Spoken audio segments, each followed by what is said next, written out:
Hey guys, welcome to another episode of Foresight TV. I've got Joe Jedlowski here with me as my guest. Joe, this has been a long time coming. I should have done this a long time ago. I'm embarrassed that I haven't had you on. We are going to have a great conversation, but first, a couple things I want to talk about.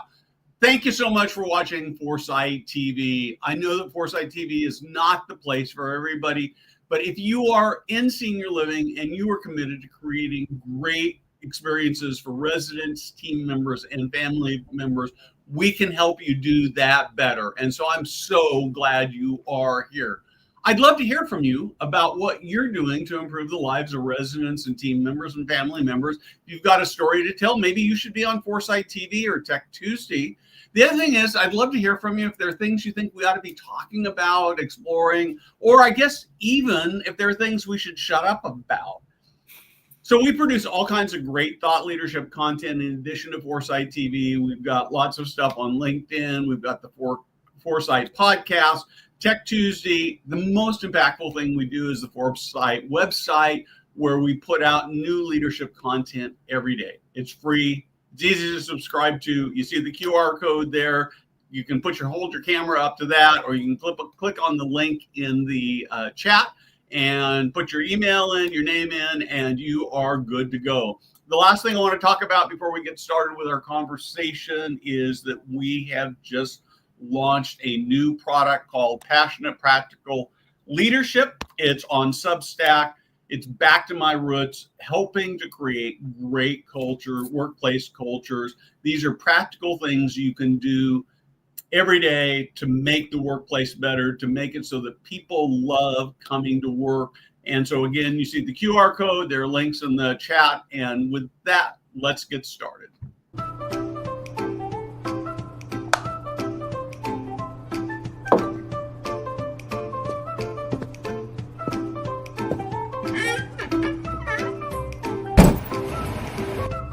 Hey guys, Steve Moran here.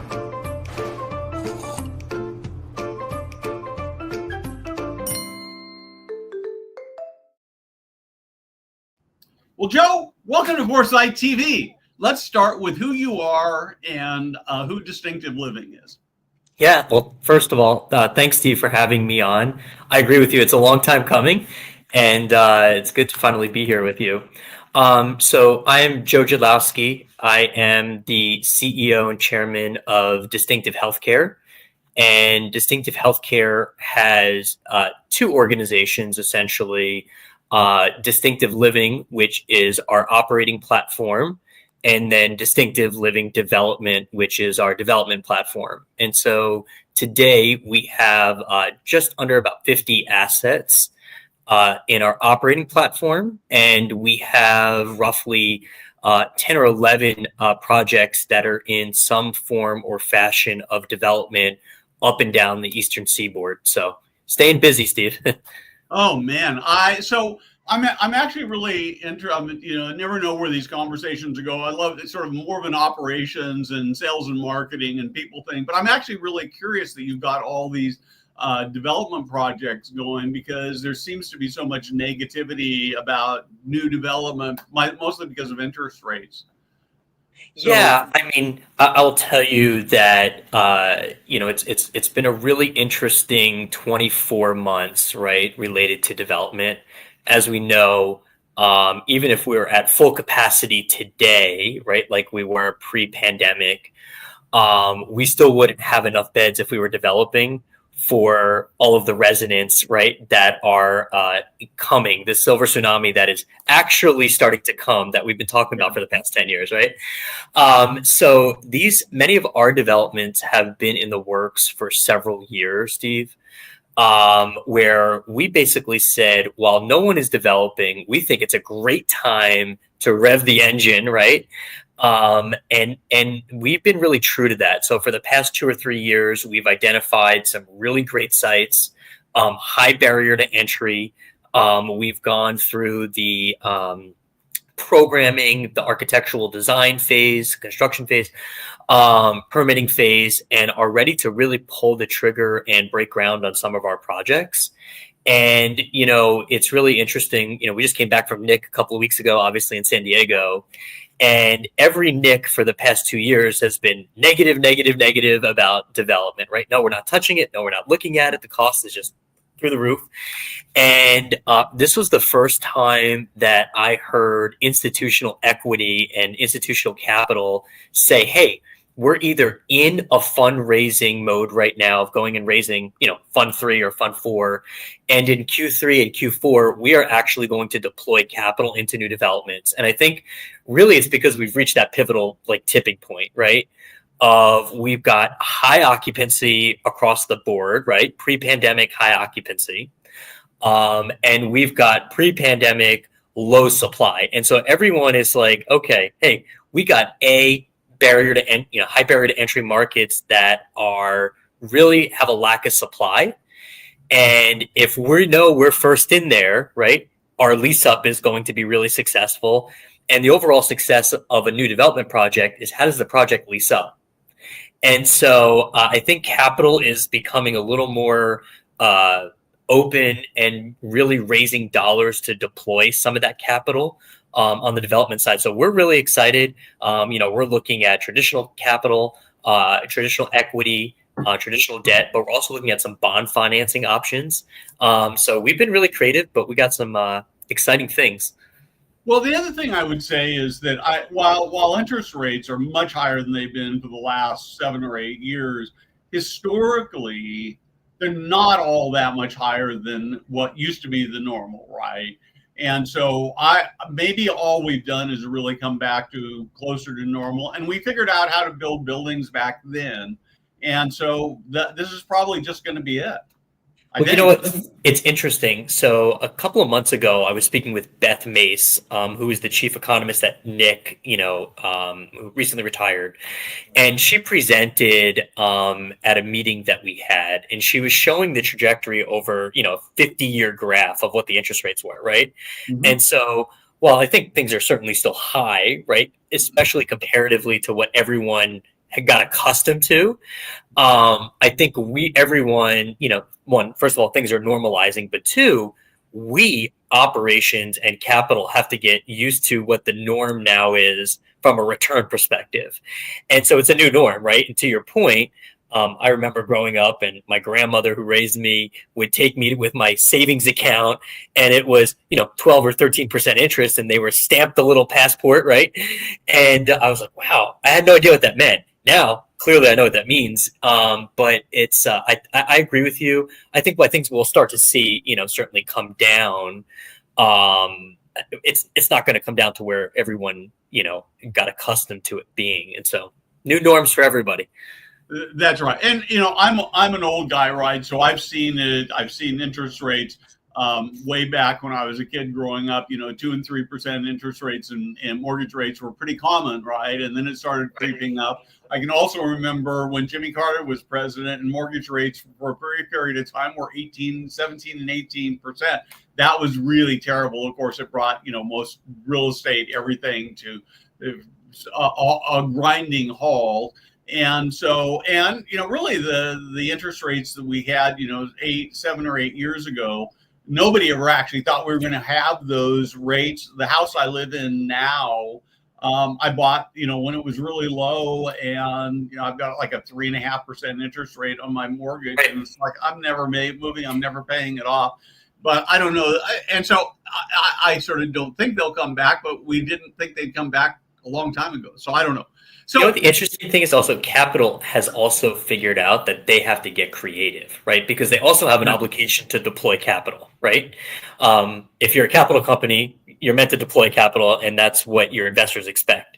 So capital has had to get creative, right? In order to get deals done, meaning, okay, pay all cash and wait for interest rates to come down, or, and so they're things are just everyone's starting to think of things and look at things in a very different perspective. Yeah. I mean, I think, the returns can be so high in senior living as having a bigger equity stake. might be more, we've gotten into this mentality that you put as little down as you can and you finance the rest of it. Maybe Right. that's not the right way to do it anymore. So yeah, leverage. Leverage is a big issue, right? And what do we leverage? And now, where we used to see 70, 80% leverage sometimes, now banks are like, hey, it's 55%. Yeah. And so, and quite honestly, right, it de-risks the entire project from the sponsor to your equity to your debt. And so, So anyway, I don't know how I got on that tangent, but no, we did. a good conversation. So I want to actually talk a little bit about distinctive living. If I were to just walk up to you on the street and I didn't really know too much about senior living or what it was about, and you told me that you were doing this thing, and of course the next thing I want to know is what is it that makes distinctive living special or unique? What's your secret sauce? How would you describe that? Yeah, I think it's a question that I always get asked, right? As you can imagine, nowadays, especially post COVID, when we are speaking with a capital partner or we're speaking with an investment group, right?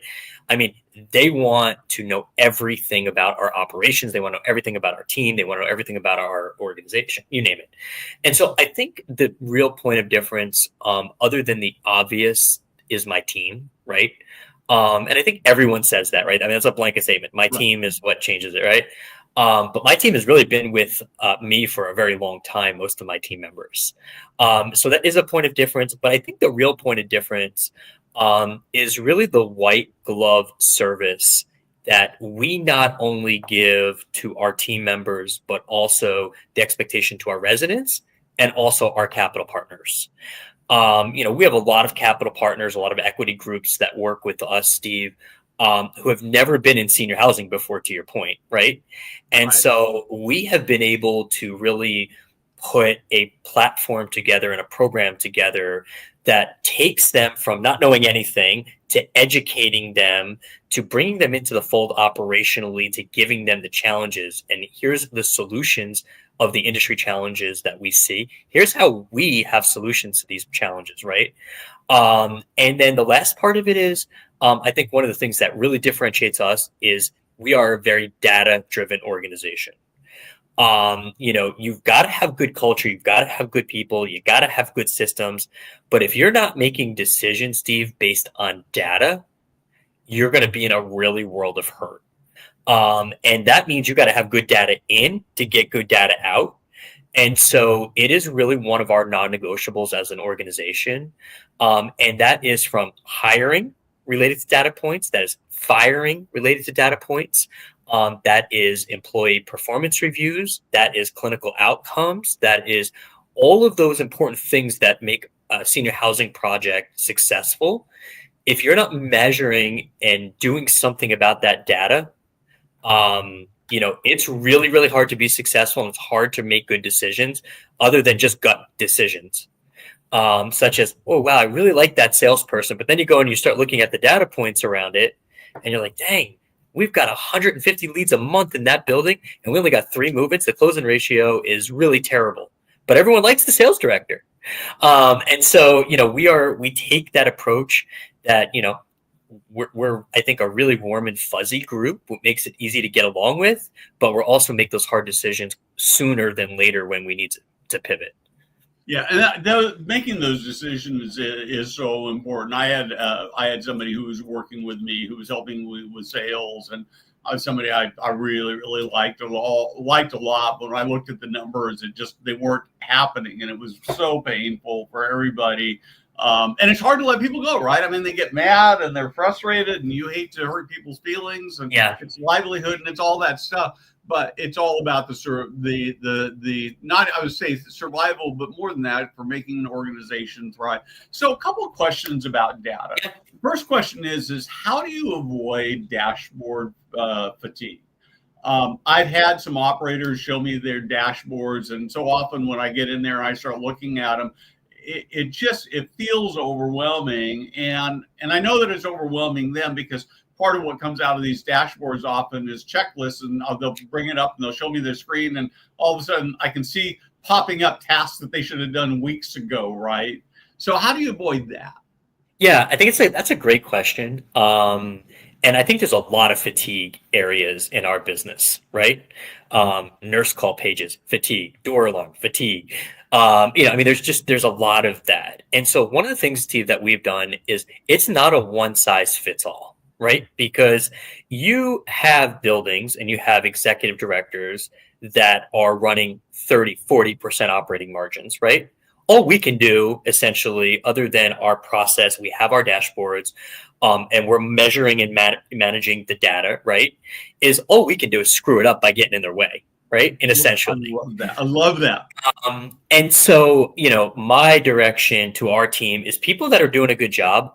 Let's be a resource to them. Make sure we're a really good resource, because when they actually reach out, they need help, right? Otherwise, they don't need us. And maybe it's let's go take them out once a week for lunch and say, how are you doing? How's your family? Let's really understand what personally drives them, right? Yep. And maybe halfway through the conversation, you say, hey, is there anything you need from me? Right. And so you got half of our company that is probably those people, right? Then you have the other half that maybe doesn't manage their labor well. And so we have basically come up with a system and a process where we have someone specifically in our company that is every single day getting in front of those executive directors, right? And saying, hey, you are allowed, and I'm just coming up with a crazy number, 150 hours yesterday, right?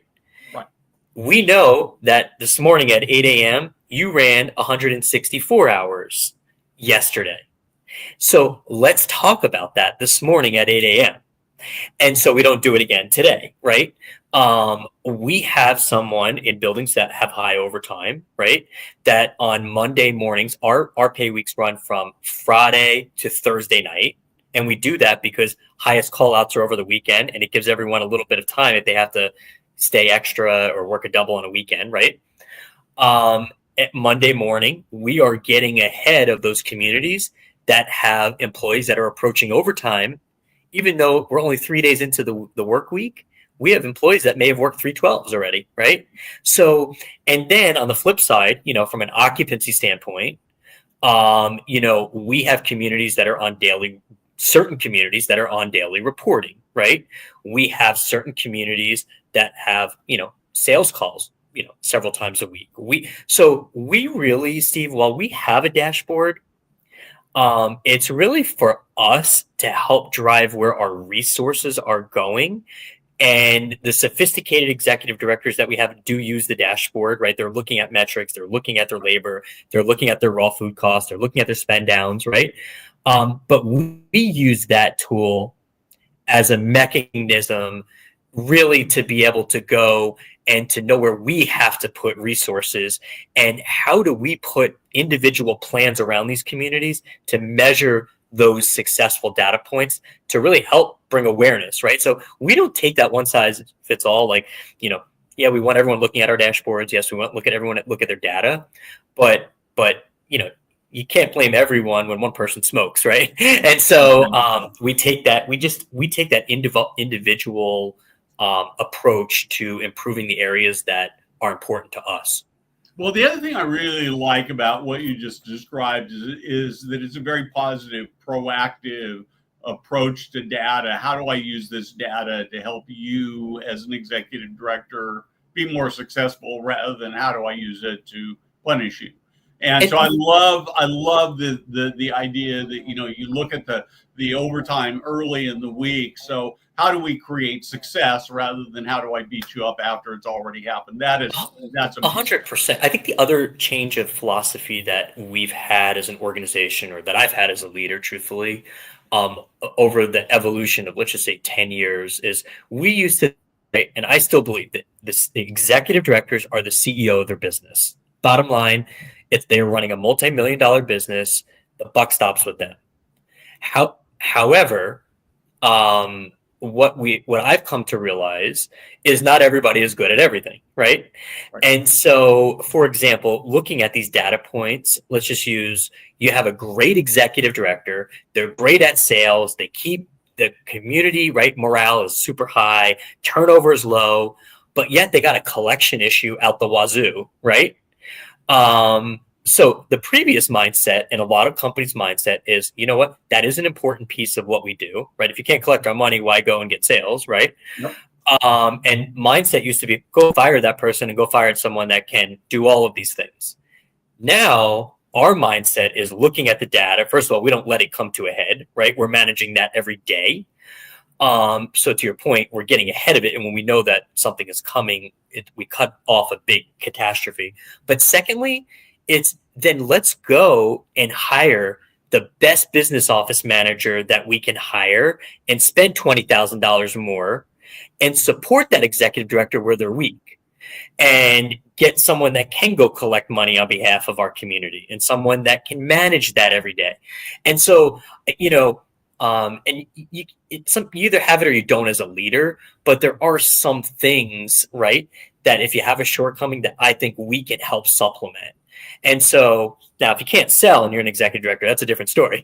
But there are some things that we could do, I think, to get someone from 97% to 100% by putting a good infrastructure around them. Yeah, it's really important. And the truth of the matter is every leader, including you, including me, we have areas that we're weak at, right? And you find people to help you so that, my philosophy has always been is you figure out how to exploit the strengths of people and how to work around or to support the weakness, and you create magic when you do that. So I really like that a lot. Yeah. And don't ask my wife about my weaknesses because you'll be here. This will be I won't do that. So where does AI fit into all this for you? Yeah, so we're using, there's this big push for AI everywhere you go, right?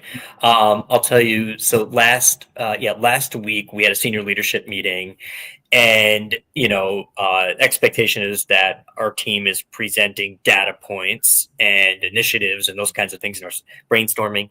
And so it was interesting. I heard a lot of our senior leaders say, "Oh, I had either ChatGPT or I forget what the other ones are, put my presentation together, take the data and put my presentation together for me." Yeah. And I'm like, well, dang it, I wish I was smarter than that. It took me 3 hours to put my presentation together. And so, one, I know our senior leadership team is utilizing it in different ways, right, to improve and streamline some of their tasks. But the two ways that we've really embraced it at this point, there are three ways we've actually embraced it at this point. One is from an employee perspective. So we have a tool where, we have an app that our employees for, payroll and all of that stuff that they can log into, and they can talk directly into the app and it spits out, for example, Steve, what's my PTO balance? Or Steve, what's this? Or Steve, what's that? Right. And we're getting a data statistic around it every week that's automatically generated and saying, hey, out of your 5,000 employees, 1,000 of this week access these 10 things via AI. Yeah. And so that's pretty cool. Right. And we see those numbers keep going up every week. The second way I know our people and culture department has been utilizing it is really on the employee recruiting side, which a lot of organizations have, right? Writing job descriptions, tweaking job post out there to what the user experience is, and then also taking that and AI's comparing it to the Sunrise, the Brookdale, all the other platforms. And so it's really cool to understand what we're doing comparatively to everybody else in our space. And then it gives suggestions of how we can improve that. So that's the second way. And I'll tell you, I think the most beneficial way that I've seen AI, utilized in our company is related to the clinical services, right? And our health and wellness. And it is the predictive analytics that we are utilizing within our electronic health record system. And it is really neat technology. And it basically says, okay, hey, Steve Moran, you're an assisted living resident, and we know by all of your service plan indicators, all of your medication indicators, any past incident reports, and it will list the 5,000 residents that we have, and it will say, hey, Lisa Rogers, our chief clinical officer, these are the 100 top concerned residents that we have in our company. And what are we doing about them? Either high fall risk, high medication adverse incidents, whatever it is, right? And so AI, from a predictive standpoint, is taking this data and allowing us to see where we have exposure, quite honestly. And where can we focus? And again, this is one of those data points where it's it's not reactionary data. It's where do we then deploy resources to actually go and get ahead of these issues before it's an issue. And so and I think we're going to see, and we are really exploring and test piloting a lot more AI things. But for us, those are really the three areas that we're utilizing it right now. There's a lot of AI out there right now, but we're really trying to figure out where do we get our bang for our buck and what's digestible to us that actually helps us rather than cause more problems. And so, it's that fine balance. So I was earlier this week, I was in Denver at a conference called Work Human Live, and not a senior living conference for HR people. Work Human is a company that does an employee reward engagement recognition software platform, but they do this big HR conference.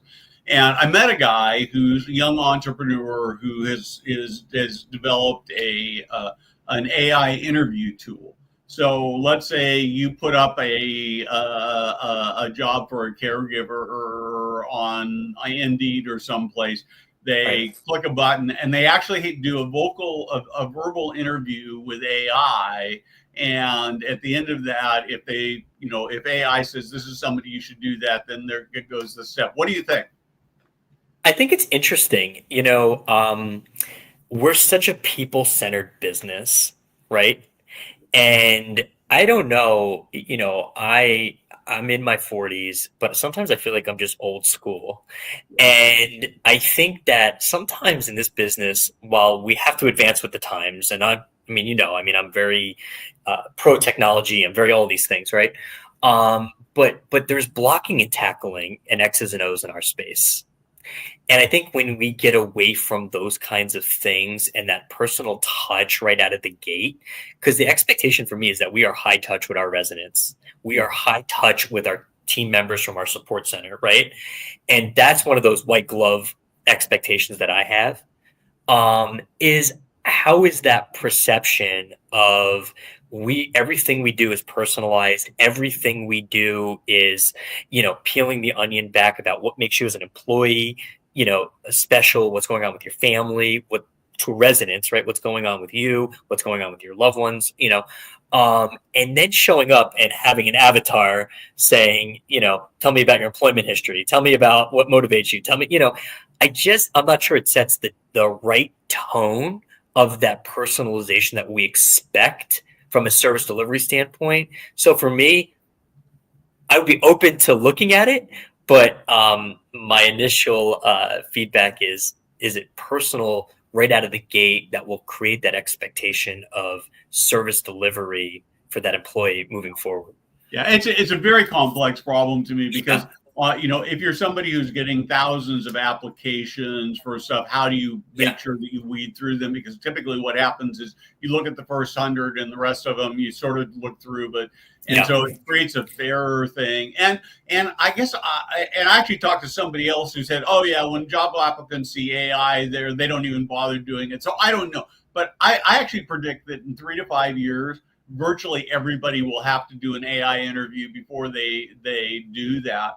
Adam Grant did a keynote speech there, which is the big thing that drove me to going. And one of the things that he said is that you should actually do 2 interviews with people. And he said the key to finding great candidates is not whether or not they had a great first interview. He said sometimes people have terrible first interviews, and that's why you should have a second one. He said the difference is whether they improve between their first to their second interview. And I haven't really thought about that, but I really like that a lot. So Steve, it's interesting when I'm hiring someone that reports to me, right, a C-level person. Yeah.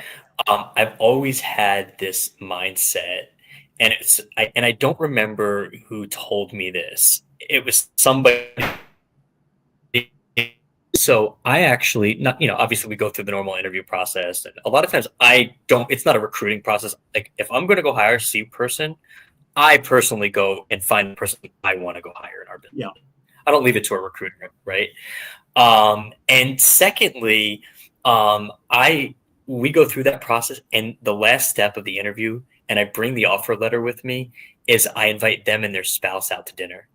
Ooh, And I will tell you the amount. I actually, probably about 3 years ago, I was interviewing for a very high level C position with us, executive vice president. And I went out to dinner with this person. I was like beyond excited. I can't even tell you. I was like, oh my God, this person, I've known them for years. Blah, they're the one, right? So stay true. I go out to dinner. I was in Florida. I go out to dinner with them and their spouse. And I will tell you the way the person treated their spouse, I was blown away. And I basically walked away with my offer letter that I was ready to give the person in my hand. And it was a light bulb for me saying, wait a minute, if you're going to treat your spouse that way in front of me, how are you going to take care of my team and our residents? And so that has been very effective for me over the years. And you see a whole different side when you're with your spouse, you know? Oh yeah, that I really like that a lot. So we're out of time, but I want to ask you one more question first. A lot of talk about whether we need to rethink programming resident experience for baby boomers. I'm right in the middle of baby boomers, so I'm that person, and I sort of think the answer is yes. But there's a big problem that I see right now. If you were to ask me, so what do you want in senior living? I'd kind of go, I've got some ideas, but it's kind of like, I don't know. So how do you see boomers being different and programming for them so that when they get to, 75, 80, 85, they go, man, I can hardly wait to go move into senior living, that they can actually brag and say, oh man, I live in senior living. I think it's a different mindset, right? I think it has to be more of that, one multifamily approach, right? Where they're very independent, they're, high amenity, for the most part, high amenities, right? And you can scale what high amenities means per market, right? But I also think there has to be more sophistication. It's something that we've been talking about, right? Related to, okay, you know what? We're going to have an international travel group, right? Where our programming person is the travel guide, essentially, right? I think when I think of things, I think we have to think of high amenities, promoting significant independence, and I also think about how we design these assets, because right now we're designing buildings, but we're designing for 10 years from now, not today. And we're thinking, right, it's always been smaller apartments, you get more apartments. Our mindset is bigger apartments, right? Because I know me, I have 4 kids, right? And when I get to that point, I want to be in senior living. I still want to have my family over for holidays and parties in my room, my apartment. And we don't think that way in senior housing, right? We don't think that they want a living room. We don't think that, they want to come down to the dining room and get everybody downstairs. That's just an old, antiquated way of thinking. And so I think those are some of the things that we're doing: high amenities, bigger apartments, make it, communal enough where people can get together, right? And then also thinking about some of those bigger things like trips. How do we remember the old holiday model where you can go to one building and stay in another building and, do that. But people really were attracted to that, right? And so I think there's some cool things that we can do as an industry to think outside the box, truthfully.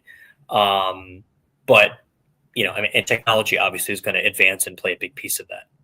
Yeah. No, I love that. I think that there's so much opportunity out there. I was talking to somebody who's who's working in the advertising space for older people and is looking at senior living as a possible market. And one of the things he said to me, he said, it would be really cool if you could create a place where people would actually brag that they live in senior living. And I've got a friend, well, I'll tell you who it is. It's somebody you probably know, Marianne Donaghy, who used to be the CMO at Nick. She moved into Margaritaville. And every time I talk to her, it's like, oh, man, this is the greatest place ever. And that's my dream for senior living, is that people will go, this is the greatest place ever. Well, I think, Steve, the other part of it is you have to get those people there, right? And one of the things that we don't do is, all you see is always the picture with the grandmother, the daughter, and the granddaughter, right, sitting at a picnic table smiling. And I was just talking with my team about this. I want us to be edgy, right? We're in some A-class markets. We are A-class operator. Let's be edgy. A perfect example is we ran a direct mail campaign, and it said, "That's what she said."